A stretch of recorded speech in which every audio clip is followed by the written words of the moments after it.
దేవి భాగవతం ప్రథమ స్కందములో పురాణ ప్రపంచం. ఇది మహాపురాణం. ఉత్తమోత్తమం. మొత్తం 18,000 శ్లోకాలు, 12 స్కందాలు, 318 అధ్యాయాలు. ప్రథమ స్కందములో 20, ద్వితీయ స్కందములో 12, తృతీయ స్కందములో 30, చతుర్థ స్కందములో 25, పంచమ స్కందంలో 35, షష్ఠ స్కందంలో 31, సప్తమ స్కందంలో 40, అష్టమ స్కందంలో 24, నవమ స్కందంలో 50, దశమ స్కందంలో 13, ఏకాదశ స్కందంలో 24, ద్వాదశ స్కందంలో 14 అధ్యాయాలుంటాయని ప్రణాళిక అంతా గ్రంథారంభంలోనే తెలియజేశాడు వ్యాస భగవానుడు. పురాణానికి 5 ప్రధాన లక్షణాలున్నాయి. సర్గం, ప్రతిసర్గం, వంశం, మన్వంతరాలు, వంశానుచరితం అనేవి పురాణంలో ఉండాలి. నిర్గుణ స్వరూపిణి అయిన లోకమాత జగత్సృష్టి కోసం 3 రూపాలు ధరించింది. సాత్విక శక్తి మహాలక్ష్మి రూపంగానో, రాజస శక్తి మహాసరస్వతి రూపంగానో, తామస శక్తి మహాకాళి రూపంగానో ఆవిర్భవించింది. కాబట్టి దీనిని సర్గము అంటారు శాస్త్రవేత్తలు. అటుపైన త్రిమూర్తుల ఉత్పత్తి జరిగింది. పాలన కోసం హరి, ఉత్పత్తి కోసం బ్రహ్మ, నాశం కోసం రుద్రుడు. దీనిని ప్రతిసర్గం అంటారు.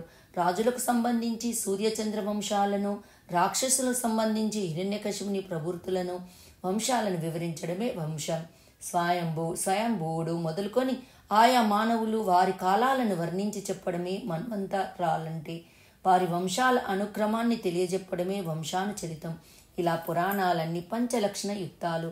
ఇవి కాక వ్యాస భగవానుడు 1,25,000 శ్లోకాలతో భారతం రచించాడు. దాన్ని ఇతిహాసం అంటారు. అది పంచమ వేదం. ఇంతవరకు చెప్పి ఎందుకనో సూతుడు 1 నిమిషం ఆగాడు. అప్పుడు శౌనకుడు మళ్ళీ ఇలా ప్రశ్నించాడు.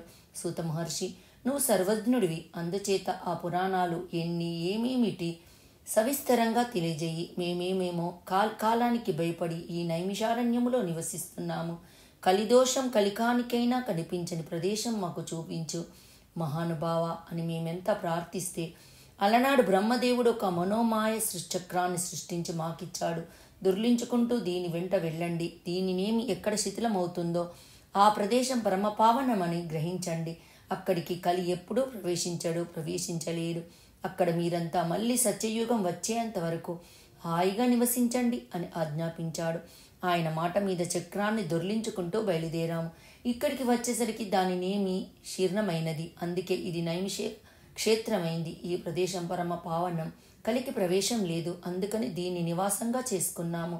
కలిభీతులైన ఈ సిద్ధులు, ఈ మునులు అందరం కలిసి ఇక్కడే ఉంటూ పశుహింస లేని యజ్ఞాలను కేవలం పురోడషాదులతో చేస్తూ కాలం గడుపుతున్నాము. మళ్ళీ సత్యయుగం వచ్చేంత వరకు కాలక్షేపం చెయ్యాలి కదా. ఇంతలోకే మా భాగ్యంగా నువ్వు ఇక్కడికి వచ్చావు. బ్రహ్మసంహితమైన ఆ పురాణాన్ని సవిస్తరంగా చెప్పు. మాకు వేరే మరొక పని ఏమీ లేదు. ఏకాగ్ర చిత్తంతో వింటాము. కథ మాత్రంగా చెప్పేస్తే మాకు తృప్తి కలగదు. ధర్మార్థ కామ మోక్షాలను చాలా అందంగా వర్ణించాడు కదా వ్యాసుడు. దేవి భాగవతం అంటే అది సకల గుణగుణాలకు నిలయం. జగన్మాత నాట్యంలాగా అది చిత్ర విచిత్రం. సమస్త దోష వినాశనకం, అఖిలవాంఛ ప్రదాయకం. దయచేసి వివరంగా చెప్పు. శౌనకుడు మళ్ళీ ఇలా అభ్యర్థించేసరికి సూతుడు ఇంకా సంబరపడ్డాడు. ప్రవచనం కొనసాగించాడు. మహామునులారా, పురాణాలు ఎన్ని, అవి ఏవి అని కదా అడిగారు. వ్యాసుడు రచించిన మహాపురాణాలు 18. వాటి పేర్ల మొదటి అక్షరాలను గుర్తుపెట్టుకోవడానికి వీలుగా ఒక శ్లోకం కూడా ఉంది. మద్వ్యం బద్వ్యం చైవ భృత్యం వచతుష్టియం అనాపలింగ కోస్కాని పురాణి పృథక్. వీటిలో మత్స్యపురాణం మొదటిది, 14,000 శ్లోకాలు. రెండవది మార్కండేయం, 9,000 శ్లోకాలు. ఇది మద్వ్యం. భవిష్యపురాణం 14,500 శ్లోకాలు. భాగవతం 18,000 శ్లోకాలు. ఇది బద్వయం.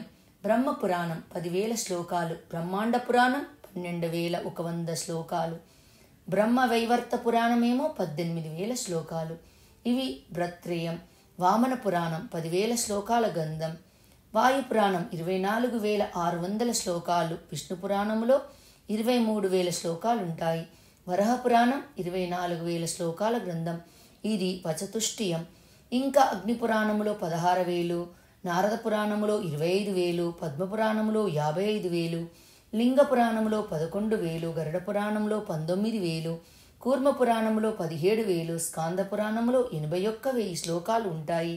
ఇవి 18 మహాపురాణాలు. వీటి పేర్లు కూడా కాకుండా వీటిలో ఉండే శ్లోకాల సంఖ్య కూడా తెలియజేశాను. విన్నారు కదా. మరో 18 ఉపపురాణాలు ఉన్నాయి. అవేమిటంటే సనత్కురమార నారసింహ నారదీయ శివ దౌర్వాస కాపిల మానవ కౌశనస వారుణ కాళికా సాంబనంది సౌరపారాశర ఆదిత్య మహేశ్వర భాగవత వశిష్ఠ పురాణాలను ఉపపురాణాలంటారు. ఇన్ని వ్రాసి ఇంకా మహాభారతం రచించాడు వ్యాసుడు. ఈ రోజుతో దేవి భాగవతం సమాప్తం. నెక్స్ట్ మనం వ్యాసులు తెలుసుకుందాము. ఈ వీడియో మీకు నచ్చినట్టయితే లైక్ చేయండి, కామెంట్ చేయండి, సబ్స్క్రైబ్ చేయండి. నోటిఫికేషన్ల కోసం పక్కనే ఉన్న బెల్ ఐకాన్ క్లిక్ చేయండి. Thank you.